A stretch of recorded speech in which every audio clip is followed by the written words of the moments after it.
Юу гэхээр бид нар ерөнхийдөө одоо янз янзын одоо юу гэдэг бэрхшээл юм. Одоо энэ нэг саарл өнгө шүү дээ. Энэ том саарл өнгө. Жишээл би өөртөө байна гэхэд бидний дотор том жижиг янз янзын өөр одоо зарим хэсэг нь тиймдээ би амжилттай, тиймдээ одоо муу, би тийм сурах хэрэгтэй, тийм чадахгүй гадна талд ийм болоод байна. Энэ хүн надад ингэж хандаад байна гэдэг ч юм уу. Ингээл янз янзын юм жижиг сажиг те том жижиг асуудлууд, бэрхшээлүүд тэгээ гарахлаар энд нийгэмд нэг эерэг юм болоод байгаа юм шиг тэгвэл одоо өө энэ ямар мундаг хүн юм бэ ч гэдэг юм уу те эсвэл тийм нэг боломж байгаа дэнч гэдэг юм. Бидний гадна дотн хамаагүй энэ нөгөө бэрхшээл, боломж, амжилт гэдэг одоо энэ нэг өнцөг гэдэг юм уу те энэ ойлголцууд маань янз янзын хэлбэрээр өөр цэгүүд дээр оршиж байгаа байхгүй нэгч биш бүр нэлээ олон янзаар. Тэгэхээр бид нар нөгөө тэр том бэрхшээлээд нэг том саарл юм байгаад байх биш тэрийг харин жижигхэн хэсгүүдэд хуваагаад тэ илүү тодорхой тэднийг ялгаж салгачвал бид нар хооронд нь нөгөө дотор нь өөрөө хүн зөрчилдөөнд ороод будлаад яваад идэв штэ тэ. Тэгэхээр бид нарт янз янз заримдаа бид нар нэг тэгдэж нэг бэрхшээл нэг гівгэнт ингээл хаанаас юу яж байгааг нь мэдэхгүй ингээл дайраад ороод ирчихэж байгаа юм шиг бид нар өөрсдөө амар их айдаа штэ тэ янз янз юм болоо. Тэгэхээр бид нарт янз янзын тийм тэгсэн мэтлээ хажуугаар нь янз янзын болоод идэг бид нар өөрсдөө юу гэдэг юм бид нар гадны тэр нөлөөнөөс шалтгаалаад бид нар өөрсдөө айгу айдаг тийм бас айхгүй байхын ч аргагүй л дээ хүн болгонд тийм нөлөөлөл болдог тий.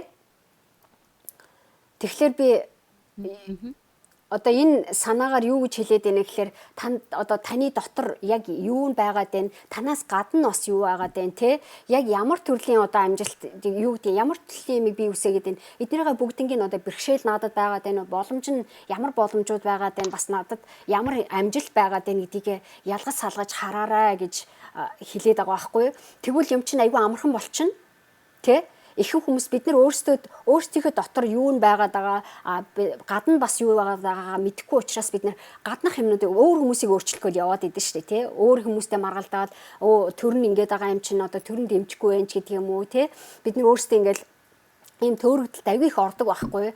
Тэр ялгаа нь юу вэ гэхээр нөгөө миний дотор юу байгаад байгаа юм би контрол хийж чадах юм уу чадахгүй юм уу тий өөртөө огт хэрэггүй юм бид нар өөрчлөхөө ч юм уу тий ингээд яваад байдаг. Тэгээ бас нэг юм нь яадаг гэхээр бэрхшээл одоо бидний янз янз одоо жишээл нэг төрлийн би санхүүгийн бэрхшээлтэй байлаа гэхэд за би санхүүгийн бэрхшээл би мөнгөгүй учраас би энийг хийж чадна хийж чадахгүй ч гэдэг юм уу те намайг мөнгөгүй учраас хүмүүс дээрлэхэд энэ ч гэдэг юм хүмүүс намайг дээрлэхэд байгаа нь миний одоо өмсөж байгаа хувцас одоо муу ч гэдэг юм уу юу гэдгийг те өөр төрлийн нэг янз янзын юмнууд хоорондоо бэрхшээлүүд хоорондоо холбогдоод явцдаг байхгүй гинжин илхээ үүсгээд тэ надад ийм намайг баг байхад манай одоо юу гэдгийг манай аав ээж надад айгу ийм зааж өгөөгүй ч гэдэг юм уу те би тэрэндээ муу манай одоо намайг баг байхад ийм болж исэн хүмүүс намайг дээрлэхдэг байсан тэгдэг байсан гэдэг Монголын нийгэм ийм учраас гэдэг юм уу янз янзын ийм нөгөө сөрөг мэдээллүүд байгаа даа шүү дээ те тэр мэдээллүүд чи хоорондоо хитрхи ингээ холбогдоод гинжин хэлхээс ингээ үүсгээд ирэхлээр бид нар дотор нь өөрөө хаана байгаад байгаагаа мэдэхгүй төөрчдөг байхгүй юу. Энэ хэлхээс ойлгомжтой байна уу те?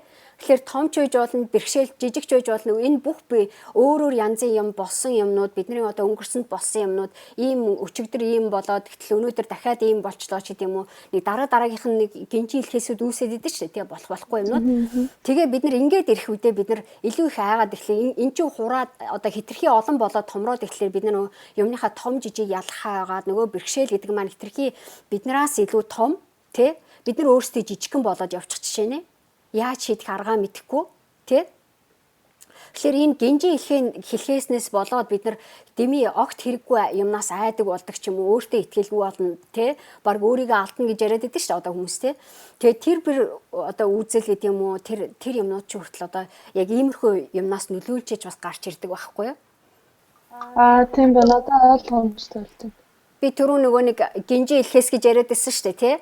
Тэр зурагч энэ байхгүй юу?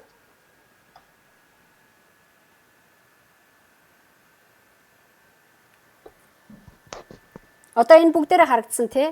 Энэ ойлгомжтой байсан уу тий?